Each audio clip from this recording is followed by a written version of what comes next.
Hi friends, मी वैशाली, तुमचं माझ्या नवीन blog मध्ये स्वागत आहे। कसे सगळे मजेत ना?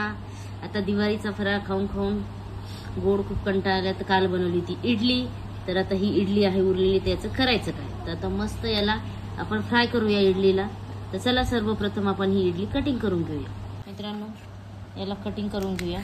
तुम्हाला हवे तर असे कट करू शकता किंवा असे बारीक कटिंग करून घेऊ शकता। तुम्हाला जशा पद्धतीने पाहिजे तशा पद्धतीने कट करून घ्या। तर आपल्याला ही पूर्णपणे इडली सगळी अशी बारीकपणे कटिंग करून घ्यायची आहे। तर आपली इडली पूर्णपणे बारीक कटिंग करून घेतलेली आहे। तुम्हाला ज्या साईजची करायची असेल त्या साईजची तुम्ही कटिंग करू शकता। आता इथे इडली फ्राय करण्यासाठी मी लसूण, कढीपत्ता, कॅप्सिकम, टोमॅटो, कांदा, हिरवी मिरची, जिरे आणि राई घेतलेली आहे।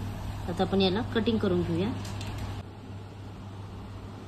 तर इथे आपले सगळे भाज्या, कांदा, कोथिंबीर, टोमॅटो, लसूण ठेचून घेतलेले सर्व आपलं कटिंग करून झालेले। चला आता आपण तडका द्यायची तयारी करूया। आता आपण कढईमध्ये 2-3 चम्मच तेल टाकून घेतलेले आपण। तर तेल आपलं गरम होऊ द्या। तर तेल तापलेलं आहे, तेलामध्ये आपण राई टाकून घेतलेली आहे, जिरे टाकून घ्यायचे आपल्याला। मस्त आपले तडतडले, याच्यामध्ये आता आपल्याला कढीपत्ता टाकून घ्यायचा आहे।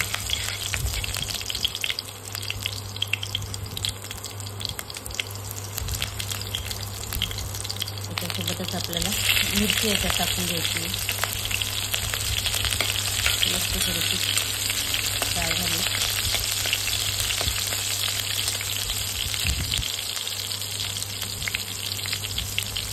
त्याच्यामध्ये ठेचलेला लसूण टाकून घ्यायचा। मला बारीक कटिंग घ्यायचं असेल तर बारीक कटिंग करून घेऊ शकता। आता याच्यामध्ये बारीक कटिंग केलेला कांदा टाकून घ्यायचा। कांदा मस्त आता आपण त्याला लालसर होऊन देऊया।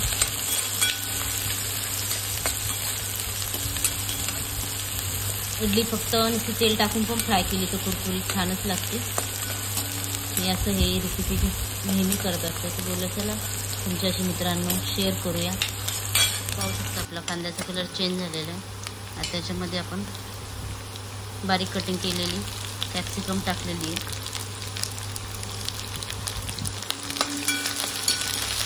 तर 2 मिनिटं याला पण फ्राय होऊ देऊया। आता त्याच्यामध्ये कटिंग केलेला टोमॅटो टाकून घेऊया। त्याला पण आपण मस्तपैकी फ्राय होऊन देऊया।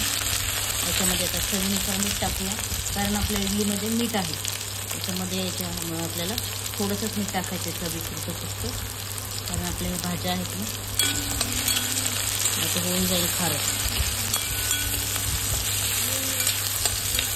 सगळ्या भाज्या फ्राय झालेल्या आहे। याच्यामध्ये आपल्याला टाकायची हळद,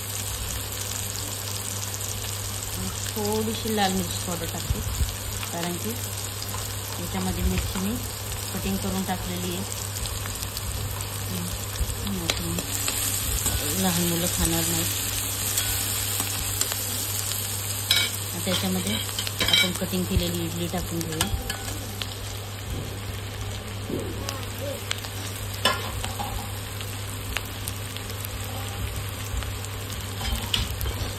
याला आता मिक्स करून घेऊया। सगळं आपलं मिक्स करून घेऊया। आणि याच्यामध्ये थोडेसे आपल्याला तीळ टाकून घ्यायचे। तुम्हाला जर आवडले असतील तर टाका, नसतील आवडत तर नका टाका। आता 1-2 मिनिटं आपण याला फ्राय होऊ देऊ। पाहू शकता इडली आपली मस्त आता फ्राय झालेली आहे।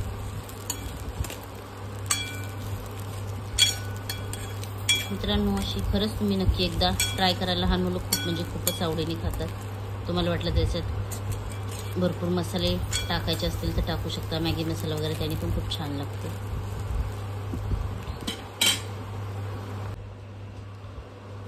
तर याच्यामध्ये आता आपण थोडीशी कोथिंबीर टाकून घेऊया। मस्त त्याला मिक्स करून घेऊया. मित्रांनो, आपली मस्तपैकी आता इथे इडली फ्राय झालेली पाहू शकता. किती छान. चला घेऊया मस्त गरम गरम इडली खाऊन. भेटूया पुन्हा नवीन ब्लॉग मध्ये. Tata bye bye.